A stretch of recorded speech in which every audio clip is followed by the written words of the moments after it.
Mimi sen cəm ya? Ha? Bu gəzir bir həftəlik tur. Gəmlər olmazdan. Ha. Ha bildim mən zor.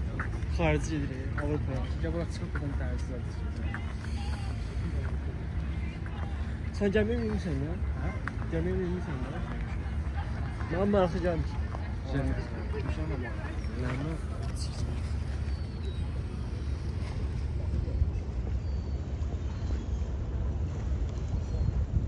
Hadi sen. Bura girer. Hə, Nərmin? Hə, eşidirəm. Alo. Alo, sağ olun. Nəşmisiniz də, elə bir pasportda, elə bir həmin adamlardan köçürsün. Həmin şəkil köçsən, Gürcüstana köçürür. Və sən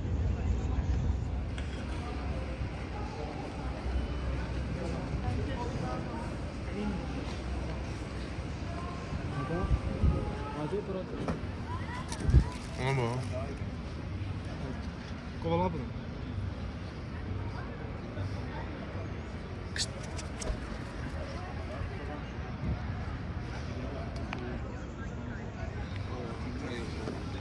Dostlar oturmuşuq indi Burger King'də.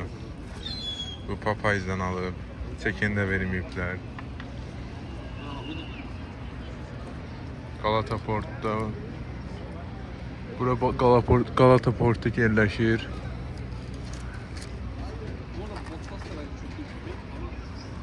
Bax, gəlin.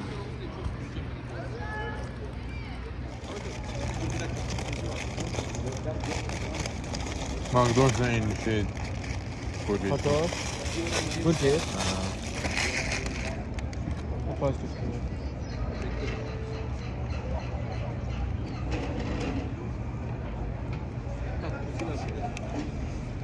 Olur oldu bu. Bu kanka bunlar rezervasyon.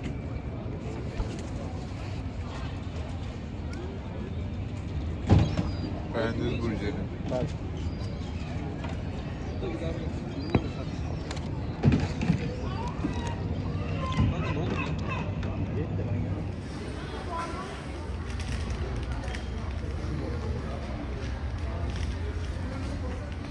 Tamam, üstten bak, bölüşün.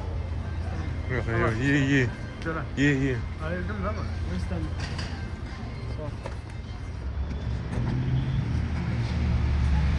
Dışarı sıra. Ha? Dışarı sıra. Neden?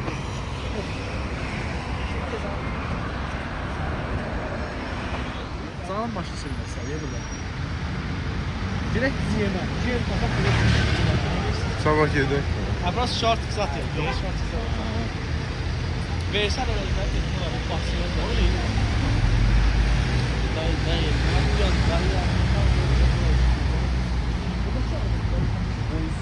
Bakın hiçbir şey verirseniz kızlar gibi. Çok görmedi bak. Erken sonra dalga olur.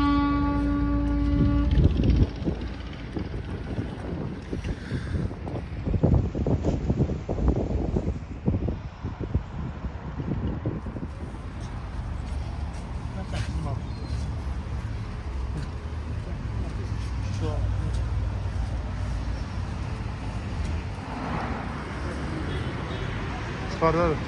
Tamam. Ben çıkan birbirine girek de. Böyle daha.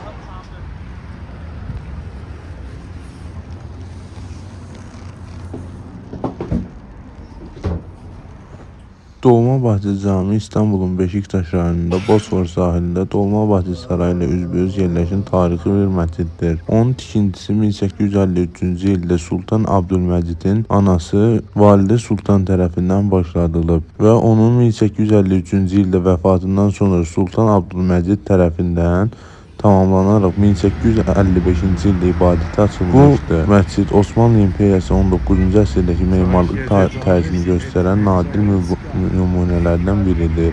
Adı buradakı saray kompleksinə görə Dolmabahçe Cami adını almışdır. Dolmabahçe Caminin memarı Qarabet Beylandır.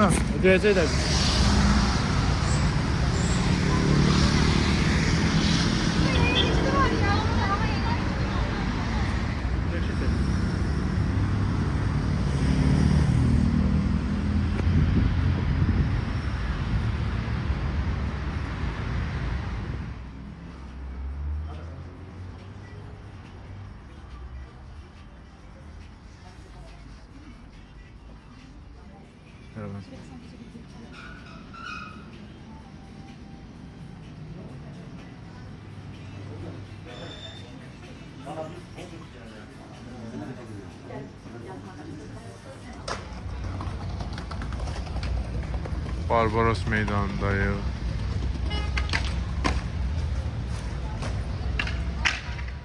Barbaros meydanı İstanbulun Beşiktaş rayonunda yerləşən və adını Osmanlı İmperiyasının məşhur dəniz komandiri Barbaros Hayrettin Paşadan alan meydandır.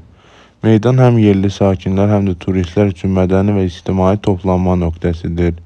Meydanda diqqəti çəkən əsas əsər Barbaros Hayrettin Paşa anıtıdır. Bu heykəl 1944-cü ildə açılmış heykəltaraşlar Zühdü Müridoğlu və Ali Hadi Barət tərəfindən hazırlanmışdır. Anıt Barbaros'un dənizçi qüdrətini və Osmanlı dəniz tarixini əks etdirir. Meydanın yaxınlığında Barbaros Hayrettin Paşa üçün 1541-1542-ci ildə tikilmiş bir türbə də var.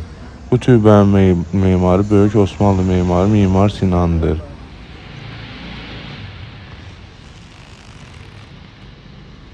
Galata Qülləsi İstanbulun Beyoğlu rayonunda yerləşən şəhərin simvolik tarixi abidələrindən biridir. Əvvəlcə Bizans dövründə 528-ci ildə tikilmiş, 1348-ci ildə Cenevizlilər tərəfindən indiki formasına salınmışdır. Məqsədi şəhəri və dəniz sahilini qorumaq idi. Memarı Cenevizli arxitektorlar olub və memarlıq Osmanlı əlavələrinin qarşılıqları tərzi ilə 66,90 metr hündürlüyü ilə qüllə həm şəhər panoramasını izləmək, həm də turizm və mədəni baxımdan böyük əhəmiyyət daşıyır. İçərisindəki mərtəbələr ziyarətçilər üçün açıqdır və qüllə bir çox əfsanə və folklora ev sahibliyi edir.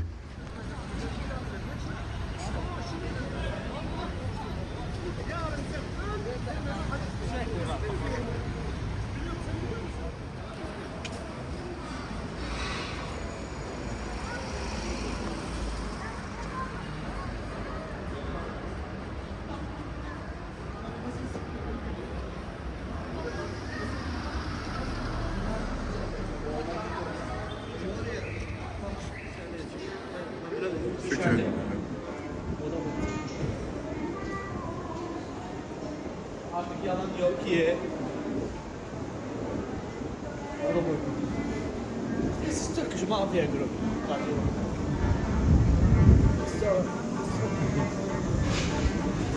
What's up, guys, man? This is Mano Restaurant.